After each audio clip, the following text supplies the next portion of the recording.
Namaste, namaskar.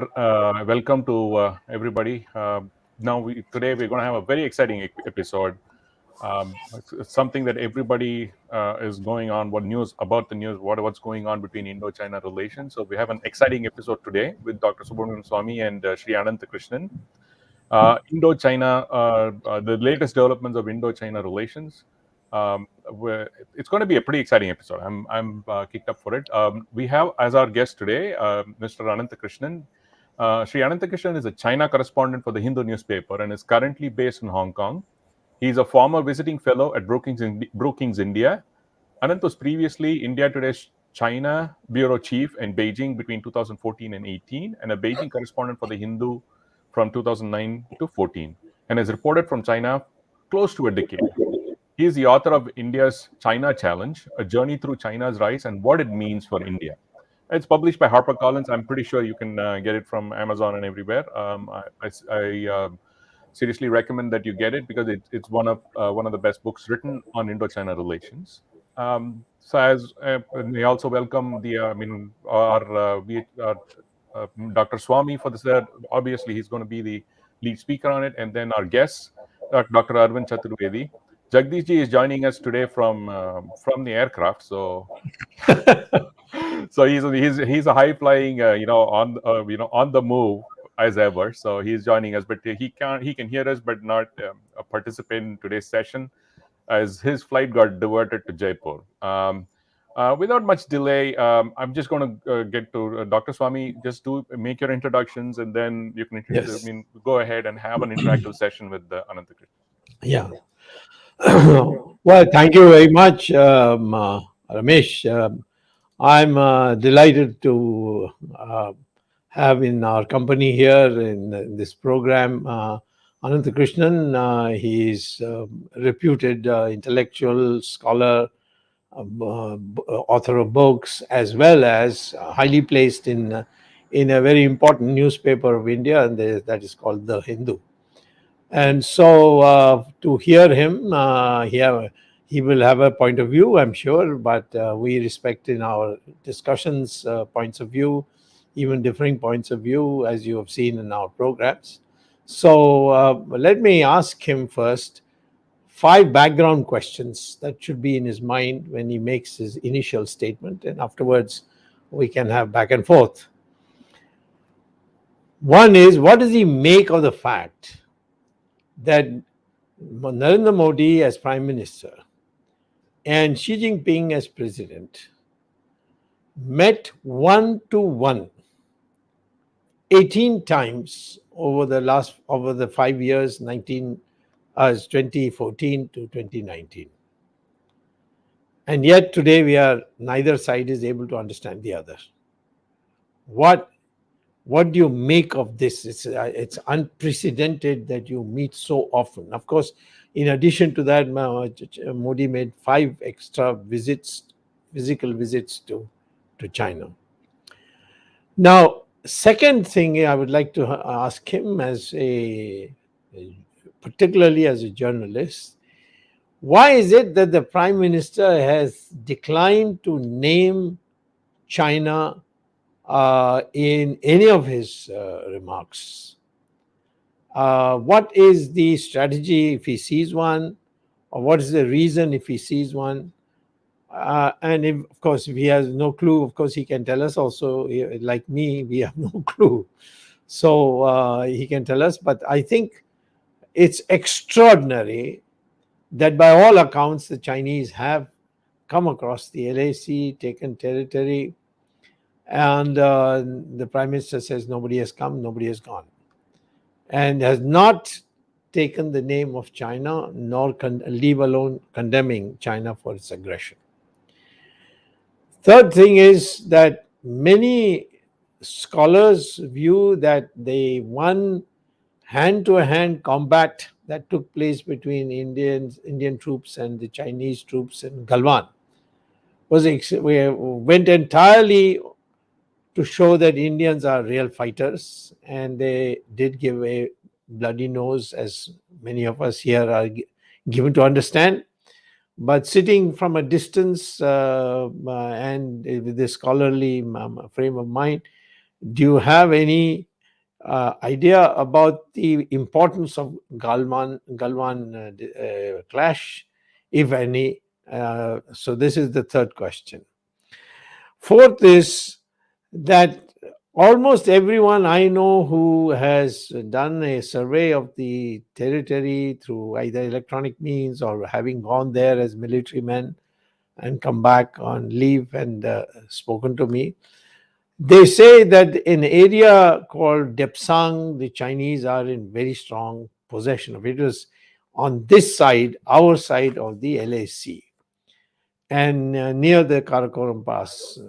So therefore, I think one has to examine why is it uh, that when they had come this far, as Depsang, why is it that we have not retaliated, or have we retaliated, and so on.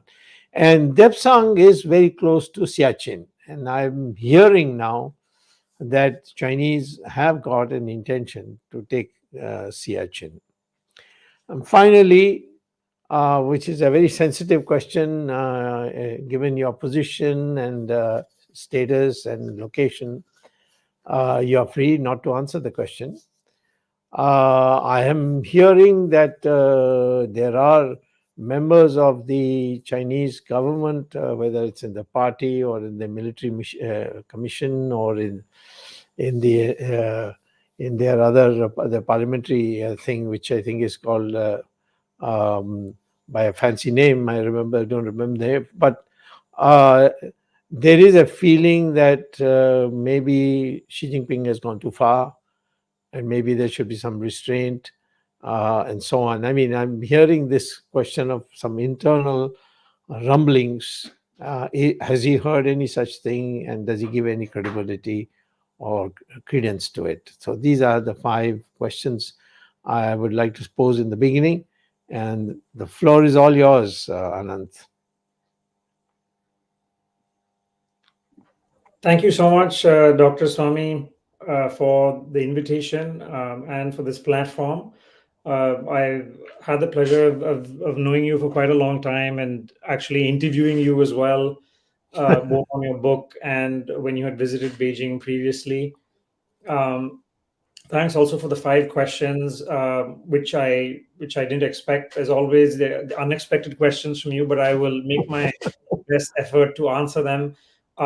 Before I come to the five questions, I thought I'll just very briefly speak for five, Yeah, 10 minutes, yeah, and sure. basically just try and give your audience a sense of, from my perspective, where the India-China relationship is now, where we go from here, what's the situation on the border, and also on the economy and trade front, which I know is something that you've followed a lot. Um, I think if you look at the most recent exchange that India and China had last week on December 6th, you had India's ambassador in Beijing, Vikram Misri, who finished his tenure, and I think he left today. And he had a farewell call with the Chinese Foreign Minister Wang Yi. And if you look at the readout from that, which you can find online, it's quite clear that it follows a pattern of a lot of the communications we've seen, where both sides seem to have a very different view of what led to the problem last year and how to solve it. The To put it very bluntly, the talks that they've been having, lots of rounds of talks haven't really achieved what they set out to. It's in a bit of a stalemate. The last round of military talks, the 13th round, was held on October 10th, and the 13th round ended with both sides in statements publicly saying the other was to blame. India said it put forward-looking proposals to address the situation, but it said that the Chinese had come to the talks without really having any proposals of their own, and pretty much shooting down everything India had come up with. There are some signs of progress. We don't know if it's how much. November 18th, the diplomats had met, and they've agreed to have the next 14th round of talks probably in the next 2 weeks. Where things are on the border, as you rightly pointed out, Depsang is one of key areas where both sides are yet to really disengage, along with Demchok, the hot springs area as well. There has been disengagement in Galwan Valley, which you mentioned in your introduction, as well in Pangong Lake in the north and south banks. Um, but the process, as I just said, hasn't really been completed. It's stalled. So you haven't really finished disengagement to even consider de-escalation, where you still have tens of thousands of troops from both sides along the border, which is a very new situation that we haven't seen since probably the late 1980s. I think the key point from India's point of view is that you can't really have normalcy until you've had disengagement and then de-escalation and a period of peace and tranquility. And without that, there's no going back to having a normal relationship, which is the message that India has been highlighting time and time again at every level. I think the highest level of communication we've had since the crisis is between the External Affairs Minister Jaishankar and his counterpart Wang Yi. We don't know how often or not NSA has been speaking with the top Chinese foreign policy official, who is the Politburo member Yang Jiechi. I think they've maybe officially spoken once, but we don't know if they've spoken. The other striking thing, you did mention that Prime Minister Modi has had more than 18 meetings with President Xi. It's quite striking they haven't spoken once since this entire crisis began, which is also, I think, quite important that you haven't had that top-level communication, and we can speak about that later. If you look at what the Chinese have been saying, they've been saying in all their statements, they've been blaming India for what happened on the border, which I think all of us know goes against the facts that we know, which is in April 2020, to some extent, India was caught off guard by China mobilizing such a large number of troops and making these multiple transgressions across the LAC. But the official narrative in China has kind of flipped this around. Indian officials have said they haven't received any credible explanation for why China mobilized all these troops and did it. But what the Chinese foreign minister and other officials have been blaming India for everything, which is not really a surprise since that's their view of 1962 as well. I think that, so that's the situation on the border. It's nowhere close to being resolved. We don't really know whether we'll have a recurrence of a clash. And I've only been talking about the western sector. The other troubling development we should also talk about is in the eastern sector. So there are three parts: there's western sector, middle sector, and eastern sector. We've had reports saying the eastern sector as well, there's been a big build-up by China across the border from Arunachal Pradesh, both in terms of their military deployments as well as their civilian settlements that they've been building in some of disputed areas along the LAC. And that's another controversial matter, which you've had the MEA say that it is a serious issue, but you've had other officials try to kind of rebut this and say that all the constructions are on China's side. On the trade front, the most remarkable thing is this year, 2021, will be the first time Yes. that India-China bilateral trade will cross $100 billion. That's never happened before in history. And the That's fact that it's happening right now, when the relationship is at the worst it's been since the normalization of ties, since all that happened since 1976, that the fact that trade has reached the highest is it's quite a remarkable thing. And I'm not going to get into the details of the trade numbers, but what I will say is that in 2021, India will be importing more from China than it ever has before. That's machinery, electrical machinery, things needed for big projects, power equipment, a whole range of active pharmaceutical ingredients. So these are some of the things, auto components, things that we need for our solar sector. It's a huge amount of imports that are still coming, even though now and then you see headlines saying that there are boycotts that are working. I think the trade numbers provide a very different picture, saying that there really hasn't been a discernible decrease in the appetite for Chinese goods in India. Indian exports to China are also increasing, but whether or not that's a good thing is a big question mark, because we're still exporting very low-end sort of commodities like iron ore, organic chemicals, and things like seafood. And there isn't really a sense that we've broken into things where we want to export, whether it's pharmaceuticals or even in the IT sector, where there have been a lot of non-tariff barriers put in place by the Chinese that are still in place. So the trade situation is something worth looking at as well in terms of how we handle this contradiction, where on the one hand, you're telling China that things can't be business as usual, but then on the other, trade is going business as usual. Even though India has taken some moves, we must acknowledge the Indian government's taken some moves. For instance, before the border clash actually began, they put in place curbs on FDI to make it most difficult for Chinese money to come in. They banned Chinese apps. More than 200 apps have been banned, and I think all of this was to kind of signal India's discontent on the border.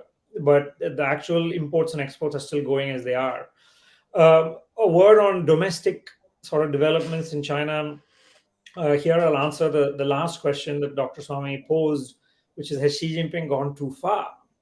I think the way I look at it is that the way they've covered, if you take the India China border as an example, you really see in how the Communist Party under Xi Jinping is really using nationalism as a way to get public support. When the Galwan Valley clash happened, India immediately acknowledged that we had lost 20 soldiers, but the Chinese didn't say anything for 8 months. It was only in February 2021 where they announced, where they said they've lost 4 soldiers. We have no idea whether they're more. They announced military honors for 5 soldiers, 4 of them posthumously honored. And what they did was they used that time to really conduct this huge propaganda campaign within China, which focused on, the PLA's sacrifice, and they emphasized how the PLA under Xi was defending Chinese territory and so on and so forth. So even if you look at just the purely domestic propaganda, whether or not we might think it's laughable the way they conduct it, but the fact is it's very effective within China. And so much so that most people in China do believe the official narrative. And I'd say that 18 months on, even though there's, I'll come to the next question on how India has handled this crisis, but the fact is within China, the standing of Xi or the party hasn't really been hurt by the crisis, I think, because of the way they've controlled information. We should add that those who have questioned the official narrative have been silenced. They passed a new law saying that anyone who insults the military will get a time in jail. And you actually had Chinese bloggers, more than a dozen Chinese bloggers, who put messages questioning, for instance, the death toll on the Chinese side, and they were all arrested.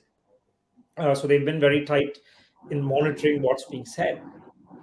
So I think that we have seen recently there's a big Communist Party meet where they passed this big resolution that is, for those of us looking on the outside, it seems very clear that Xi's grip is as strong as ever. But on the inside, it's quite frankly, I'll be honest and I'll tell you, I have no insight information into what's happening on the inside, especially sitting here in Hong Kong. I'm not in Beijing. And I think that what I'll say is there opposition to Xi Jinping, and is there a feeling he's gone too far? I think there's no doubt there is. Of course, there are people who are concerned about the direction things are going, both in terms of the Chinese economy and in terms of Chinese foreign policy, where there is, I think, a group of people who feel that China is premature in trying to take on the US, that China shouldn't be creating problems with India on its western flank when its supposed primary concern is on the eastern flank, dealing with the US, dealing with Taiwan. There are people who feel that. But in Xi Jinping's China, it's very difficult to see that expressed. 10 years ago, you would have debates on foreign policy in the Chinese press, but no longer now, where everyone is sort of saying the same thing. So my answer is, I'm sure there is unease and discomfort at some things, but it's difficult for us to know whether that's just a minority that's on the fringe, because it's those things can't be expressed. But I think looking at the most recent resolution and looking at the lead up to the next party congress in October next year, when Xi Jinping will begin his third 5-year term, I think for all intents and purposes, we shouldn't bank on him being sidelined or bank on him being weakened domestically. We should probably prepare for him being as strong as he has been the last 10 years if we're looking at it from India's point of view. In terms of, very briefly, before opening it up to you, Dr. Swamy, in terms of coming to some of your questions, I think it's a very valid question that you asked in terms of the engagements that we've had with China and what happened after that. So I think beyond the meetings that they had, many of which were in multilateral summits, the two big meetings that really got attention were Prime Minister Modi going to Wuhan for the informal summit in April 2018, and President Xi coming to Chennai in October 2019. Now, quite frankly, I would say if you just looked at the two summits in of themselves without what we know now about what's happening on the borders, I don't think you can really fault them for doing this because of the fact that China had never done this with any other country. And if just looking at it from an outsider's point of view, it seemed to be that by President Xi going to Wuhan, hosting Prime Minister Modi, which he'd never done for any other leader outside of Beijing, that and coming to Chennai, and he came purely for this visit, that it seemed they were investing in at least keeping relations stable. And one of the takeaways from Wuhan was that both had issued a quote strategic guidance to their militaries to keep the border calm. And the thing is, like post after the Doklam crisis in 2017 up until April 2020, it was the three among the three most tranquil phases on the boundary in the last 20 years after Doklam up until these incursions that happened in April 2020. So, what happened then is a mystery. Publicly, officials in Delhi are saying China has yet to give an explanation. There are a lot of theories going around, um, such as I'm not evaluating the credibility of the theory, but some that seem plausible say that after Doklam, when India crossed a settled border to go into Bhutan and stop the Chinese road building there, that the PLA was waiting to pay back in kind and waiting for the right moment to do so. There's also been sort of theories going around that the PLA, in China's military modernization, the focus now is on the Navy, on the Air Force, on the rocket force, and the budgets have been such that the army is becoming less and less important. There's no doubt about that if you look at the budget. And the only two unsettled land borders China has are with India and Bhutan. So, what other way for the PLA to show that it needs to be still at the center of China's military modernizations than have troubled borders? And there've also been sort of rumblings that they weren't happy with the move of the two informal summits of the attempt to stabilize relations. But having said that, Xi Jinping is in command of the army. Let's not assume that even if the army did something initially to trigger this crisis, let's not assume that Xi Jinping is not in command. Post May, June 2020, definitely after the Galwan Valley crisis, we can be sure that everything they've done since, the hardline posture on the border, is something coming with his approval, as he's the head of the Central Military Commission. What happened, frankly, we can all speculate why this huge investment in fixing the relationship ended up backfiring, not just for India, for China as well. So I think we should acknowledge that this process has been derailed for both sides. And there's a cost for both sides as well. In terms of why the Prime Minister didn't name China, I think that there's no doubt that the initial remark saying that the Chinese had not intruded was a big mistake. I think it was later they tried to correct it, but from looking at it from being here in China, it's something that's still being repeated by the Chinese media and Chinese experts, saying that because you had India's Prime Minister say the PLA didn't intrude, all of this land anyway belongs to China, so there's nothing to negotiate. So I think that was a bit of a costly mistake to have made, even if I think subsequently at the level of the foreign ministers, it's very clear that India has conveyed that China has transgressed the LAC and they must return to status quo. There's no doubt that the Chinese officials have that message. They know that India wants to return to status quo. But from the messaging point of view, I think it was a huge mistake, and there's no doubt about that. Finally, on you mentioned Depsang and India's scope for retaliation. I think that just looking at it from my point of view, and I think if you look at it objectively, one thing from this crisis is I think India has shown militarily that it can stand up to China by at least preventing further ingresses and transgressions from the initial phase where obviously India was not prepared. But since the summer of 2020, India has largely held the line. And I think that we have conveyed that at least on the borders that we can stand up to China. And I think that by taking the position that we won't withdraw and that we won't settle to go back to normalcy in the relationship until our conditions are met, I think that's the right thing to do, however long that it takes. And I think in terms of scope for retaliation, you did see that south of Pangong Lake. The only way that there was a disengagement in Pangong Lake was because India took the steps and occupied the heights south of the lake. And that was how we were able to get them to withdraw on the north bank of the lake. And to be fair, before that withdrawal happened in February 2021, nobody thought they were going to leave from Pangong Lake's North Bank because they built so much infrastructure. So I think India did show that it has the capacity to do these countermeasures, which I think is one reason why the Chinese haven't made further transgressions that they have in the past. But then you still have the question, why aren't they withdrawing? I think they're going to stretch this out as long as possible. And regardless of what the Chinese foreign minister says, I think they feel they are imposing a cost by India stationing so many troops in forward areas at a big financial expense. It will also have a longer term consequence on India's own military modernization. Of things that will come at the expense of obviously the Indian Navy. If you're going to be sucked into long term deployments on the border, the Chinese are aware that they are extracting a cost. So I think in that sense, it is a difficult situation that we are in. And Dr. Swamy, I think I'll end my introductory remarks there, and I'm happy to take further questions. Well, I have, based on what you just said, some extra questions along that line. One short question. Do you think that the 18 meetings the two had, they ever discussed any disputes amongst the two countries as far as the border is concerned? Let me go back a little. I had some dealings with the Chinese. I went met Deng Xiaoping, which he would not meet anybody unless it was something special. He didn't even meet prime ministers. But in my case, I was invited to come and meet him, and he opened the Kailash Mansarovar route in that meeting.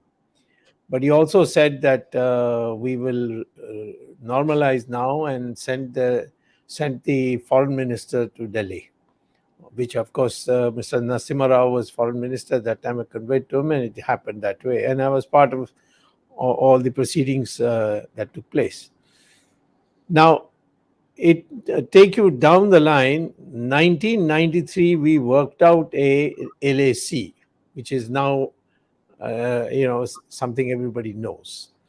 That we are not saying that the Aksai Chin is not part of India, but we are saying for the moment it's in occupation in the Chinese, and we'll keep that at status quo. Everything is a status quo. And this line either side will not cross. But they did cross. Now, did they cross before 2014 or after 2014 is my first question. And if they crossed before 2013, then Mr. Modi had discussions with Xi Jinping. Did he raise it or he didn't raise it? If it is 2020, you can say, well, the Chinese fooled you and they discussed everything. And then as soon as the talks were, this one-to-one talks were over, they did exactly what they want. But in the event that some of the defenses that are being put out is actually backfiring on us itself, to say that all this has happened before. So, was there any incursion across the LAC before 2014? To your knowledge, number one. Number two, we have so far been discussing the Ladakh side. Take the Arunachal side. There have been photographs come out about a village, full-fledged developed village to house the PLA people, and they are in our territory. That is, because in the east, McMahon line was never replaced. I mean, they kept saying it's disputed and all that, but they withdrew beyond the McMahon line into Tibet after in 1962. So it became a permanent line, and in fact, they settled with Burma on the McMahon line. They said so they gave it a new name, but they said that we accept the McMahon line as the international boundary. So I'm saying that in Arunachal, I don't know whether you have independent information, but there are people who are being discouraged from stating it, but there are people who say that the Chinese have made considerable progress in going beyond and headed southward of the McMahon line? So these are the two questions I want to ask you. No, I think the both are really important questions, and it's right that you asked them. On the dealings between Prime Minister Modi and President Xi, just broadly speaking, Dr. Swamy, from my own sort of questions that I've had over discussing with diplomats, what is discussed. One thing that they often make a point of is that the Chinese try and avoid sort of specifics at the level of Xi. The reason being that they try to present him as this, emperor-like figure, and the way they conduct the diplomacy is that someone like him would sort of deal with quote-unquote big picture issues. For example, what is sort of the broad views of where the relationship is going, where can they work together, etc., but not specifics of how do you resolve the boundary dispute. So a critic would say, is it really, worth having these big picture conversations when you don't deal with the nitty gritty? I think that my own view is that at least the Indian officials who deal with China felt that it was useful to have that engagement because, to put it very, very bluntly and simply, talking is better than not talking. Um, and that they felt that in the Chinese system, it is extremely important to have, if Xi meets Prime Minister Modi, you're signaling throughout the system, right?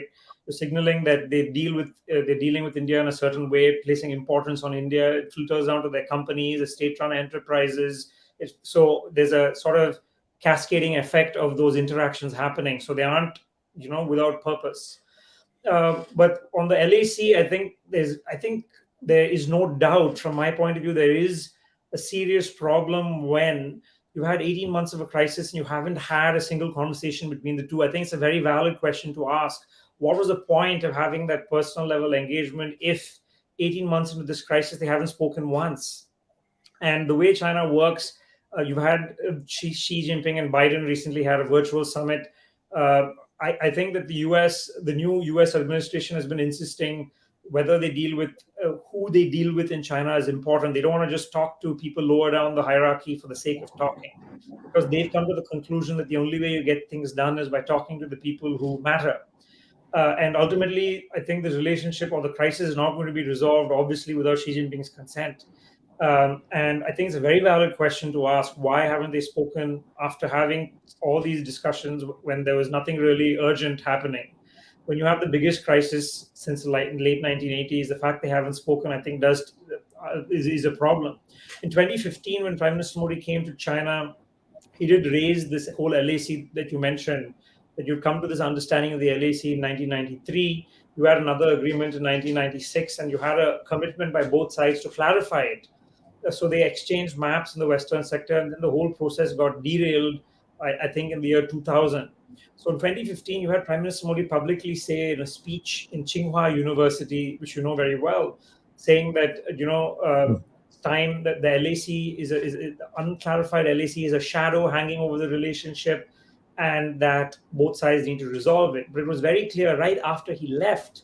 You had an official of the Chinese Foreign Ministry meet Indian journalists right after he left and say that they are against it, and that they feel it's adding another level of complication to resolving the boundary. So they agreed these border agreements. They have made very clear they had no interest in clarifying the LAC. I think you have Delhi still mentioning clarifying the LAC, but clearly I feel the ship has sailed, given that what they did in 2020 was to say no uncertain terms. They don't believe in clarifying the LAC, and they will go up to what they see is their view of the LAC. And so I think that whole clarification issue is something that's really gotten derailed. It's difficult to seeing it being revived right now. So where it goes from here, I think that it's clearly, I think there has to be a big rethink in how we approach this issue and how we deal with them. And I think the high level communication is something it's a big question mark. You asked very, very rightly, if you had 18 meetings, why aren't they speaking now? And the other question that I think that you raised on the Eastern sector, I think it applies to the Western sector as well, is a question basically about transparency. And I think the point that you made is, I think the satellite images are quite clear that these civilian constructions that the Chinese are building are on Indian territory. But the response has been from those who are saying it's not a big deal, is they're saying that this territory, they are right in saying that this territory has been under Chinese control since 1959. It is true. And they are right that there are PLA military outposts south of these settlements. But why they're significant, in my view, having a military outpost on a land that we are still discussing with them officially, on land that is still under negotiation. Having a military outpost is one thing, because at the end of that negotiation, you can withdraw your military outposts. But settling a civilian population there is extremely significant because it's an entirely new step. And Yes, the Chinese are aware that the 2005 agreement says that any settlement of the border will take into account the interests of settled population. So what you are doing by settling populations in there is saying that there's nothing to discuss. So you have changed the status quo. It doesn't matter if there's a military outpost further south of that. So I think that it goes to the heart of this question is, are you more concerned about the reputation of the government, or are you more concerned about the actual territory involved? I think that, frankly, right. I think in terms of matters of national security, it should be. There's no question that I think it should be transparency first, and someone reporting on it for the last year and a half. There's no doubt that there's been this sort of reflex to try and play it down until you can no longer play it down, and then you have to say what's happening. We still haven't had much clarity on what was discussed on 13 rounds of talks.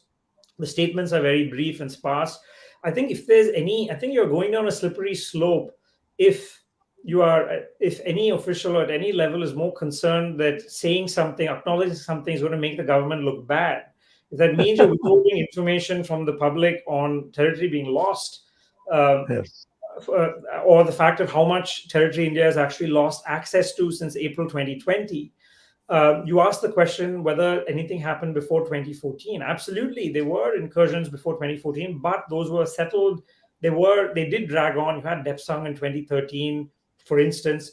Throughout the 2000s, you did have those incidents, which were isolated events, and eventually both sides settled them. What you never had was a multiple sort of transgressions and a loss.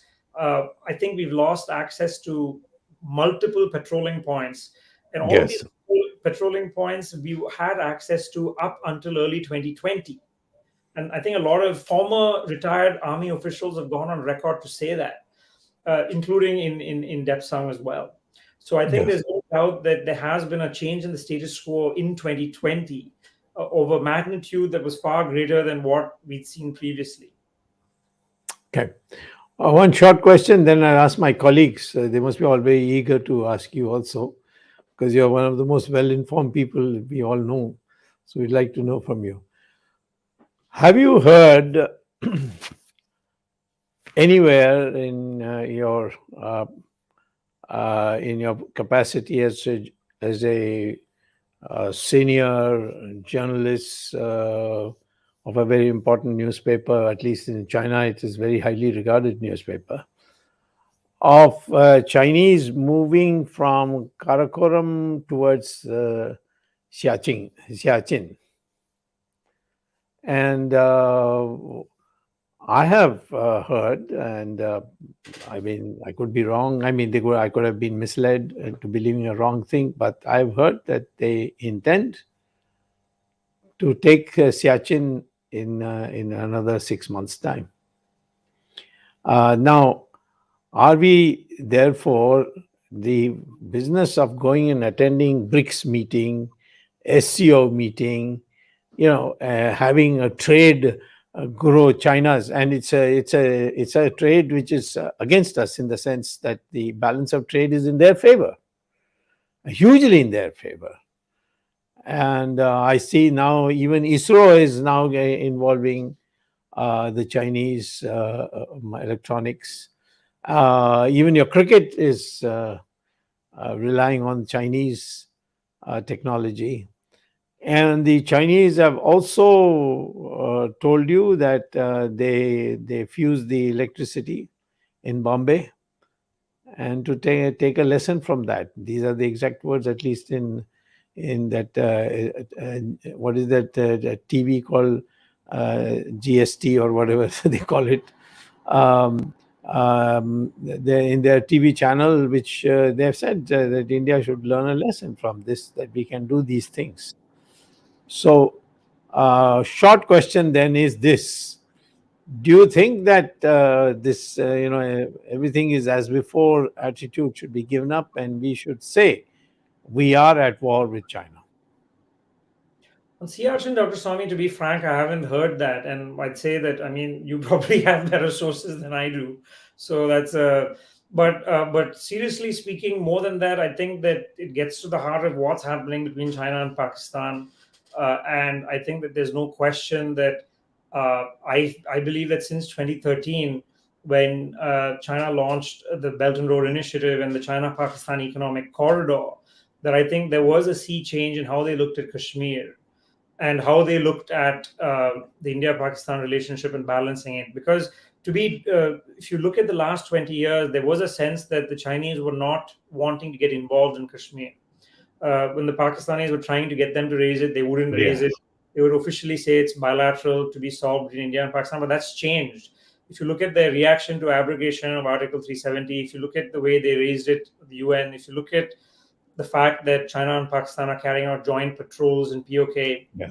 And I think that if you look at the BRI and CPEC, for all intents and purposes, that I think it's not overstating it to say that unofficially the Chinese regard POK as belonging to Pakistan, and that's a big change. Right.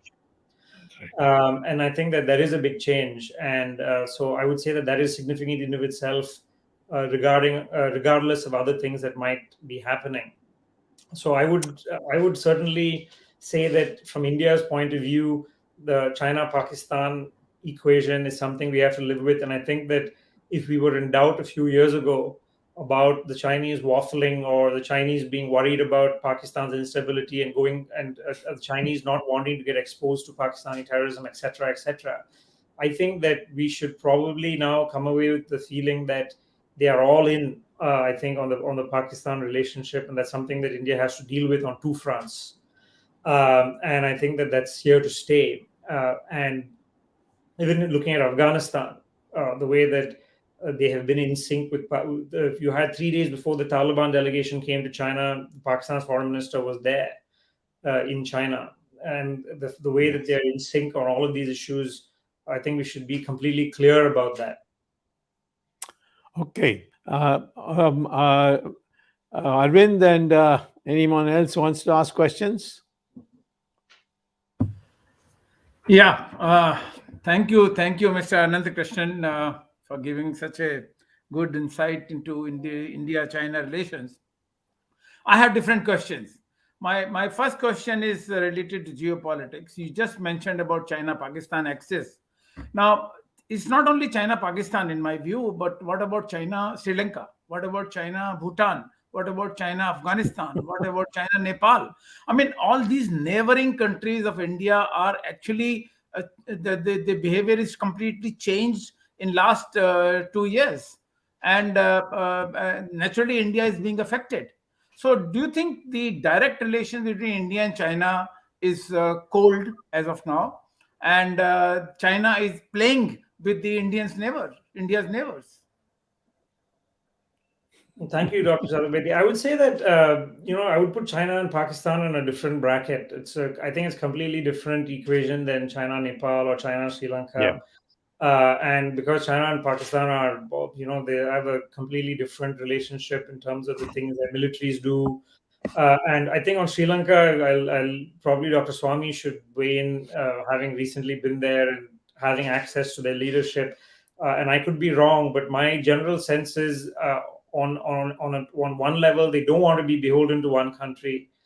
And even for all that they do with the Chinese, I don't think I think there is a sense of concern or reluctance for them to be 100% a satellite of China. I don't think that's going to happen. Same with Nepal, where I think the difference is that the Chinese are more willing to get involved with domestic politics in these countries than in the past. You've seen that in Nepal, where they've been trying to cobble together coalitions and to get involved in internal politics. It's new. But I think that I would say that if you look at the neighborhood, it seems to come in waves where you have a lot of concern on what China is doing, then you have a change in government, and then you have exaltations that the Chinese have been defeated. But I would say that if you take a longer term view, I would say that it's inevitable that because of the economy, because of the trade, these countries will have closer relations with China. But I would also give you a different perspective and say that not everything that they do there means that it's going to be going to be negative for India's interests. If you look at Hambantota, the famous port deal, people were sort of wringing their hands in India about it, but then it ended up being this white elephant. So it's not that. I think from India's point of view, I think we'd be making a mistake to try and compete with them rupee for renminbi and try and be a China and waste money and splurge money there. Instead, I think that what India is doing now and trying to do is to come up with its own way of dealing with these countries, coming up with its own projects, sustainable projects, pointing out some of the problems with Chinese projects. We have these big companies come in, do big projects, often incurring a huge amount of debt. I think our sort of response should be to be different and not try to compete with the Chinese and be like China in these countries. So to put it very, very shortly, I think Pakistan is a case of its own, and we shouldn't be as alarmed by what's happening in those other countries, in my view. I had a little just a minute, Arvind, can I add one thing to Sure. remark? Yes, sir. Of course, I've just maybe a month ago come back from Sri Lanka and was a personal guest of both Gotabaya and of course, more importantly, Mahinda Rajapaksa. And I've had a full-fledged discussion. Let me tell you the other side of the story. In the beginning, when Rajapaksa got elected, the first problem he faced was that both India and China were big debtors. I mean, Sri Lanka was indebted to them for loans that had been taken by the previous government. So what they suggested is that if India could sort of reschedule the repayment process so that they can clear the Chinese debt, and then they will pay India over a longer period. And I was personally present when Rajapaksa came here, Mahinda Rajapaksa came here to meet the Prime Minister. And the last person he saw was me when he called me for breakfast before taking off for Sri Lanka. And I continued that discussion. For till very recently, and now we have corrected it, we were absolutely obstructionists on the question of repayment. They said, no, you have to pay.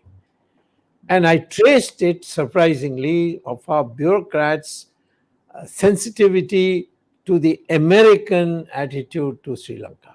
Do you know that the Americans have called a meeting of democratic countries? They have refused to call Sri Lanka, although it is a practicing democracy in the truest sense of the word.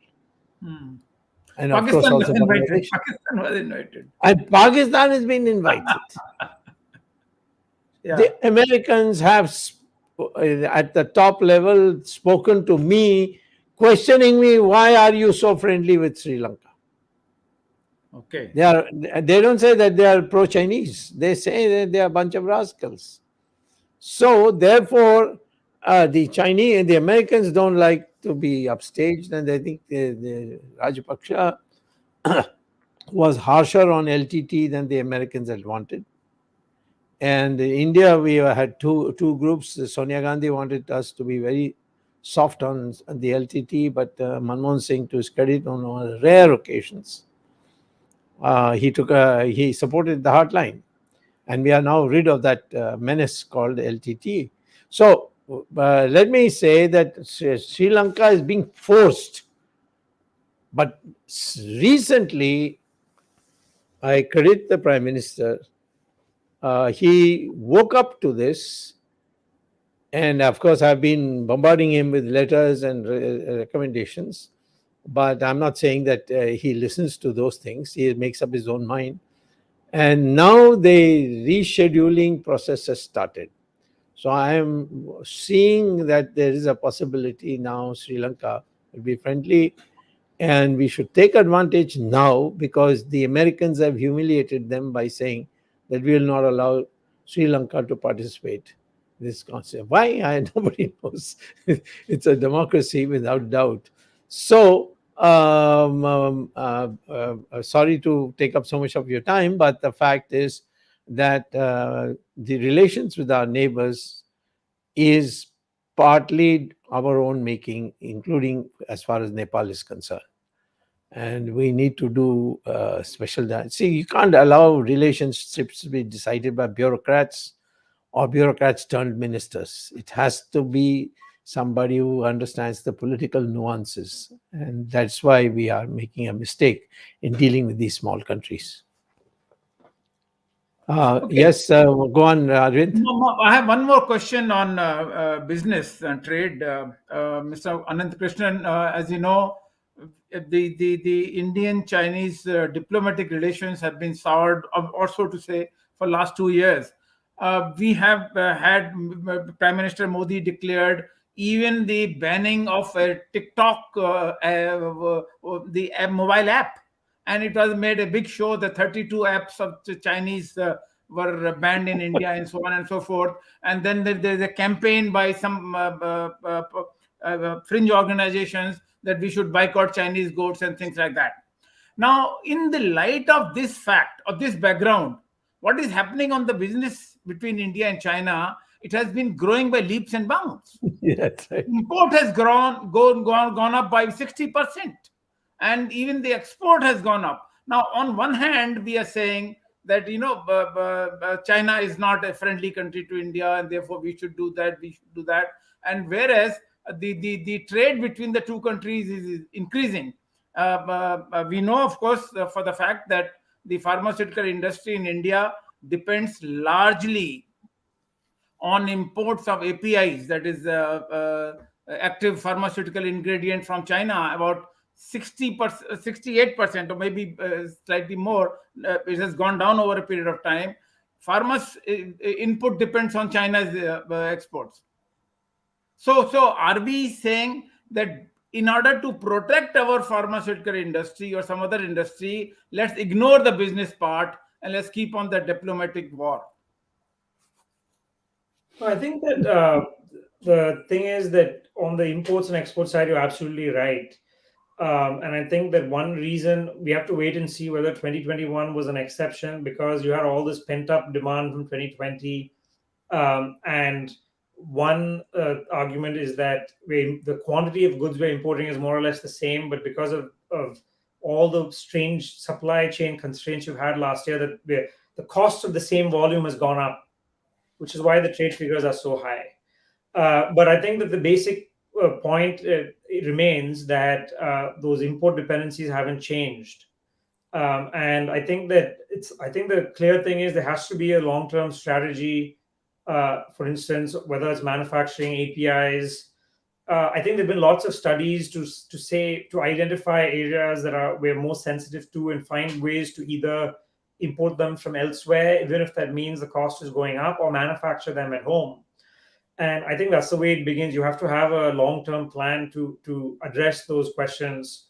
And you aren't going to get, I think banning apps will give you like a short-term sort of headline, but the real sort of challenge is going to be coming up with ways to address these things that can't be done overnight. Some moves which have consequence, you mentioned the app ban, for instance, keeping the Chinese out of 5G. Yes. I think that is a move that will have consequence and probably the right decision in the current circumstance, because for a company like Huawei or ZTE, it was a huge market and a huge potential billions of dollars that they had lost. I think the 5G decision sent a very clear message to China that it can't be what it was 10, 15 years ago because of the changed political relationship. So I'll say it's a mixed picture. They have taken hard decisions such as 5G. But on the other hand, I think there has to be much greater focus on what you're going to do long term to address those questions on how to end those dependencies. You mentioned APIs. I think that's one thing. For instance, we have such ambitious targets for instance on the solar sector, where to meet those targets that we have, those imports are going to come from China. So you have to take a call which sectors you want to open up, or which sectors you want to sort of close off and wall off. And I think that exercise has to happen, and it's not going to happen overnight. And Dr. Swamy would know best on that. Just one comment. You said about the cost of the import is going up, and therefore there's a jump. No, even in terms of volume, there is an increase. Number one. Number two, you talked about 5G. Only 2 days back, we had the contract between ISRO and Oppo Yes. for navigation. 2 days back, and everybody is surprised. People are raising eyebrows. What is happening? Right. No, I think Well- that the point that I would really want to make is that I think for the longest time, the way China has dealt with why you have these things happen is that for the longest time you have different sort of ministries deal with China, in silos, and you really haven't had I think it's a genuine concern where you haven't had a The holistic. right hand does not know what the left hand is doing.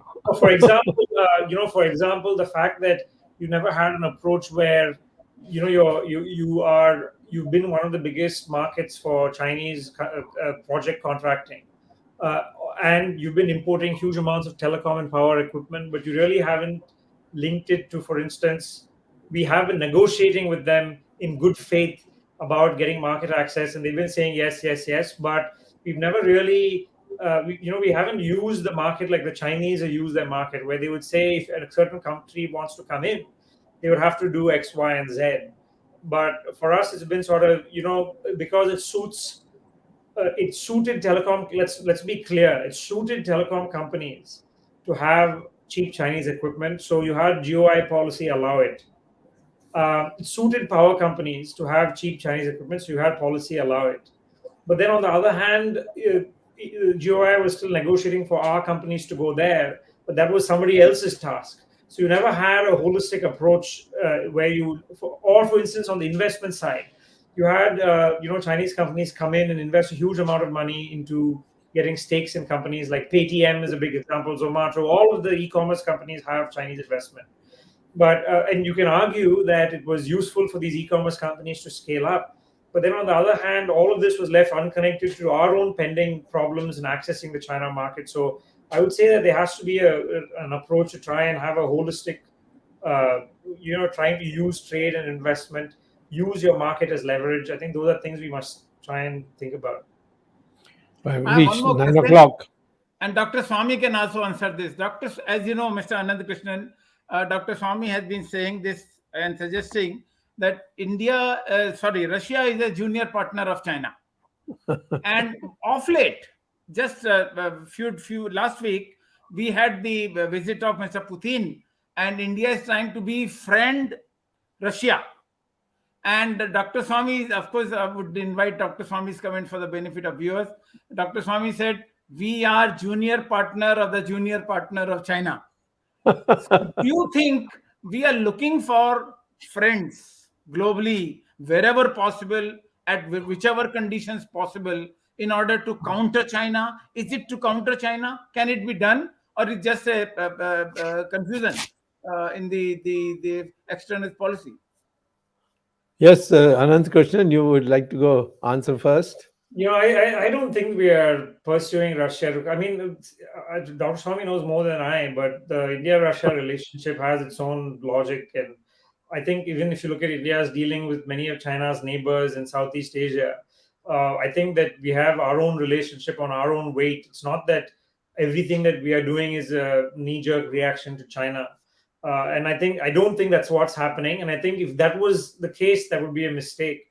And I honestly don't think Delhi is under any illusions about the Russia-China relationship. I think they know, but I think they're also right to keep.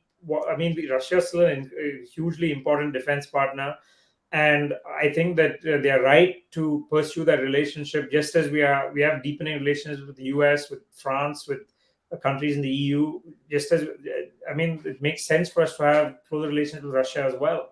And I think it's far beyond. Even if you look at the history of it, it's far beyond what India-China relations are going through.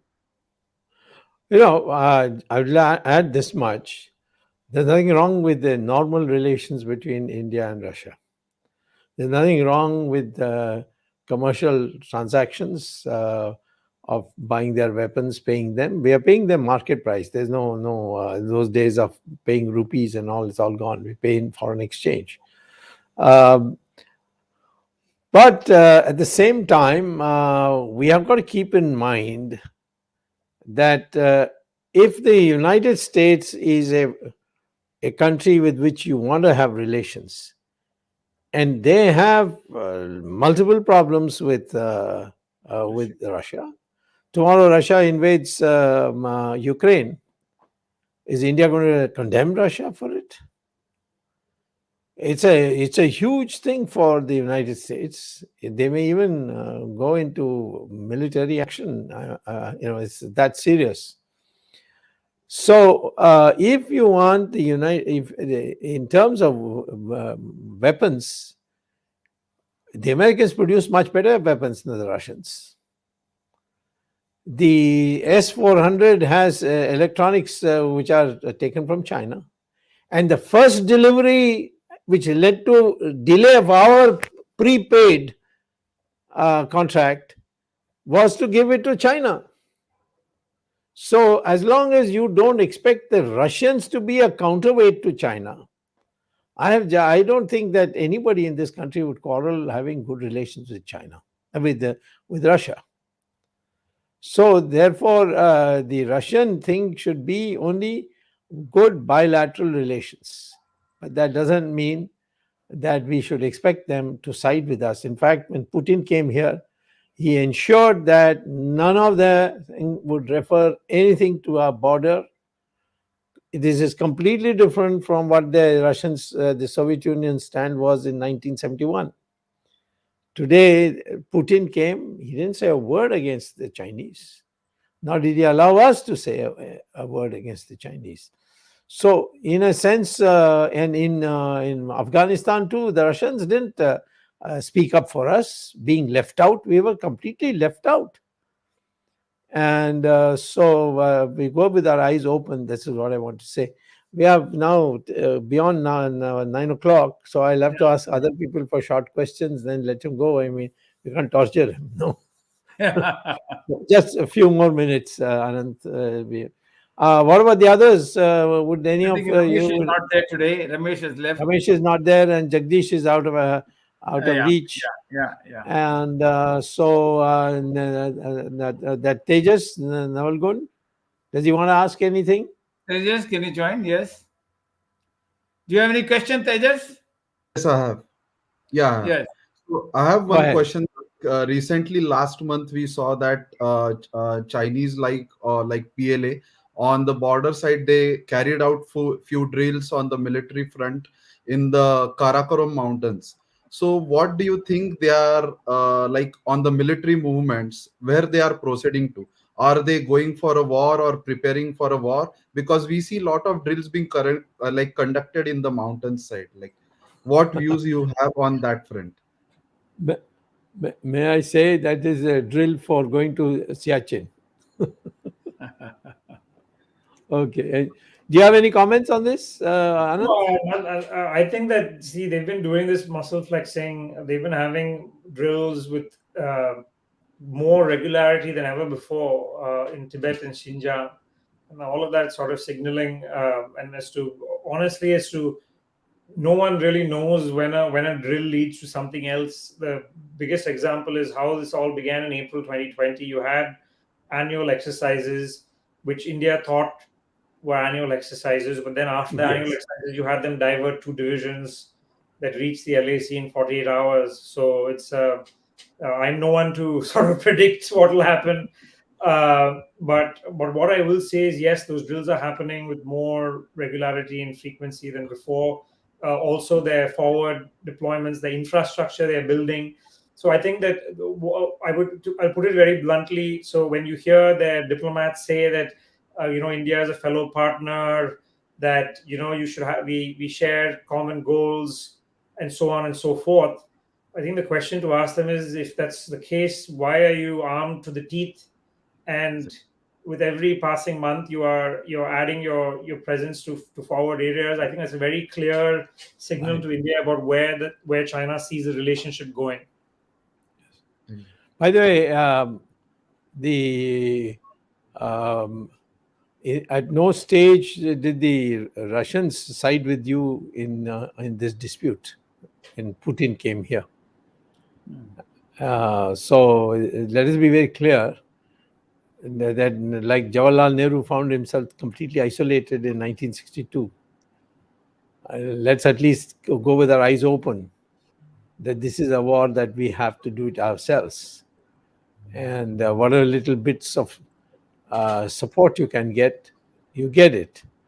If there is a war between India and China military, I don't think the Russians will give you anything. And the Americans may not support you, but they will certainly give you weapons. Whether you need them or not, that's a different matter. But the fact is that what you just said, let's be clear who our friends are. Yeah. Okay, I think Arvind, you better. Okay, Dr. Swamy, just one comment on your last thing. Are we back to the non-aligned movement? No, there's no non-aligned. Nobody's really to even non-aligned. You had people who are willing to be non-aligned with us, and we don't have anybody. We you. have to become a pole ourselves. Correct. It may take time, but this is the way to go. Correct.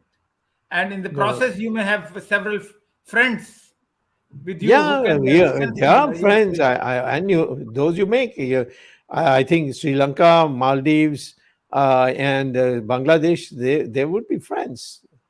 You know, I don't know why the Americans have developed such aversion to Bangladesh. Do you have any comment on that, Anand? The American attitude to Bangladesh? I am as perplexed as you, Dr. Swamy, and I think that this democracy summit as well had a few. I don't think they planned it as they should have. Their sort of reply as to why some were invited, some weren't. They said it was a limited guest list, but I think it really sort of backfired in some ways. And I think that I think to me, it just showed that the Biden administration really has to kind of get its act together. They've been slow to nominate ambassadors and fill up posts. Yeah. I think that I think it sort of raises questions about whether they've thought through what they're doing. Right. Okay, Arvind, thank you, over to Mr. you. Ananth Krishnan. Thank you, Dr. Subramanian Swamy. We were discussing latest developments in India-China relations, and the situation is so dynamic that every week there is a change, and there is no permanent situation. I mean, nothing, no stand which India can take and say this is the permanent stand between India and China. Situation is changing, and both of you, Ananth Krishnan and Mr. Dr. Swamy, both of you are expert on China, and this insight which you provided today to our viewers is really valuable. Very much. Thank you. Thank you, Ramesh Swamy, for starting the program, though he's not there. Jagdish could not join us today. And thanks the technical team headed by Ashish Shetty, Gadgi Rakesh, Ishwar Iyer, Tejas, Swaminathan, Vishal Mehta, and Ajesh Nair. We will be meeting next Sunday again, 8 p.m. Words of Wisdom Gyan Ganga program with a different topic, Dr. Subramanian Swamy, and maybe a different guest. Thank you very much, all of you, for being with us. Thanks, the viewers, for supporting us. We'll be meeting next Sunday again. Till then, namaskar, Jai Hind.